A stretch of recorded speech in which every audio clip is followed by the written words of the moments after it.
Hi there, this is Cheryl Aldine, and today we're talking about the fifth stage on your healing journey. And that's the stage where you begin to create your new life.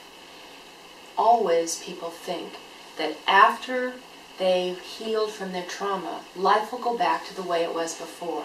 But it won't. It will never be exactly the same. It can be wonderful, and it can be fruitful, and it can be filled with joy. But it won't be exactly the same. I think that kind of like my trip to Mexico when I was in my early 20s. It was my first time outside of the United States.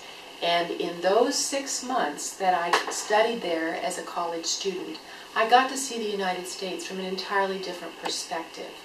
And I also got to see how people relate to each other in a different kind of way, how their relationship to time is different than it is for those of us who live here in the United States.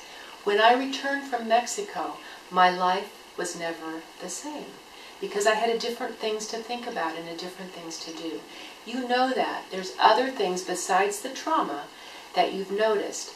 You entered high school and you left, and it was never the same. You were never, ever a 12-year-old again. But you were a dynamic, resourceful 20-year-old. So what I want you to know is that the idea that your life will be the same just won't happen. But what we do in this fifth stage is look at what your strengths are and what you love doing and begin to build a lifestyle out of those. You certainly have more strengths after you've done the healing than you did before the trauma, and those can be integrated. Many people, after they're finished the desensitization stage, they want to find a new career or a new job. Many people stay in the same job, but they're in that job in a little different way. A lot of people love the friends they had before. That works perfectly well for them. Others, after they've finished their healing, really want to connect with folks on a different level. I know for me, after my cancer diagnosis and treatment, the friends that I wanted around me wanted to talk in a little different way. That I totally lost my tolerance for small talk.